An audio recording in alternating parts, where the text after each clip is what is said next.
On va parler hypertension maintenant avec vous, docteur Sen. Bonjour, docteur. Bonjour. Elle concerne 17 millions de personnes en France, c'est énorme, hein, et tout le monde n'en a pas conscience d'avoir de l'hypertension. Alors pour commencer, c'est quoi exactement l'hypertension? C'est pas simplement, j'imagine, quand on mange trop salé.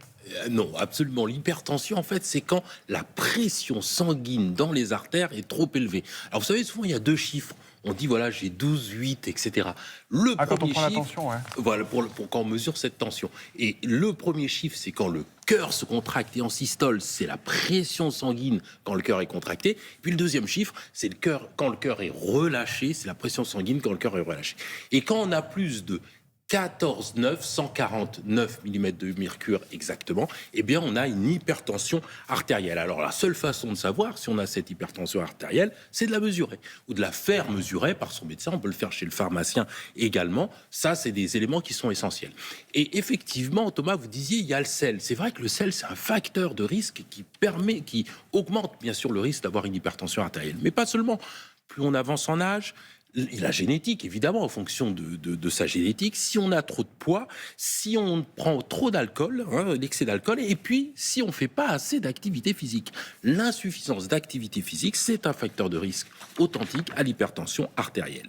Alors justement, si on fait du sport ou une activité physique, est-ce que ça peut aider à baisser l'hypertension ? Absolument, c'est un facteur majeur qui aide à faire baisser l'hypertension artérielle. C'est démontré. Il y a énormément d'études qui montrent tout cela, à tel point que ça fait partie de la prise en charge. Lorsqu'une personne est hypertendue, eh bien, une des premières mesures à faire, c'est de mettre cette personne à l'activité physique, et ça a une efficacité redoutable, à tel point que l'activité physique peut permettre de se passer de médicaments. On peut quelquefois se passer de médicaments. Alors évidemment, Juste en marchant, en courant. Absolument, l'activité physique peut être suffisante pour traiter cette Mais hypertension. quel sport il faut faire du coup? Tous sont équivalents ou... Alors, c'est plutôt des sports, on va dire, d'endurance, c'est-à-dire des sports relativement doux, d'intensité modérée, légère à modérée, c'est-à-dire que, alors qu'on fait cette activité, on est encore capable de parler.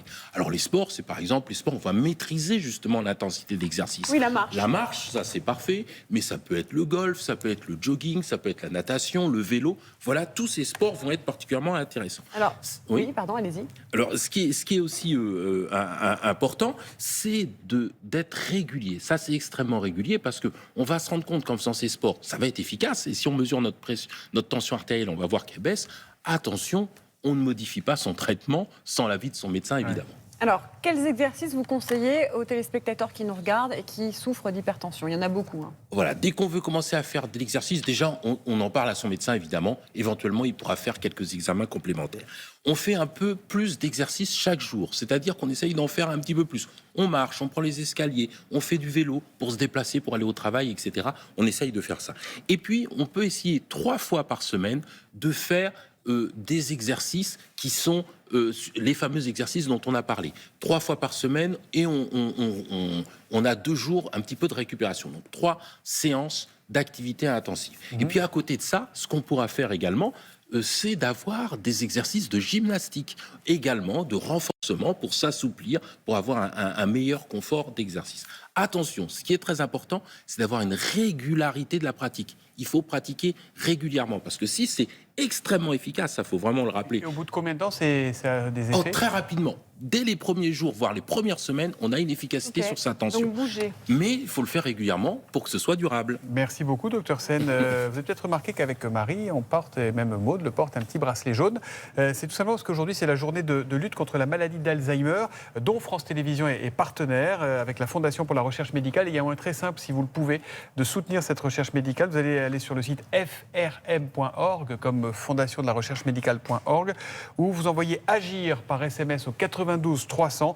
Et là, ça fait un don mécaniquement de 10 €. Agir par SMS au 92 300. On part tout de suite en Normandie où la jeune Julie Poirier... Je voulais dire que pour la maladie d'Alzheimer, l'activité physique permet de réduire de 30% le risque de maladie d'Alzheimer quand on fait de l'activité physique. Donc c'est coup double. Coup de... C'est coup double. On va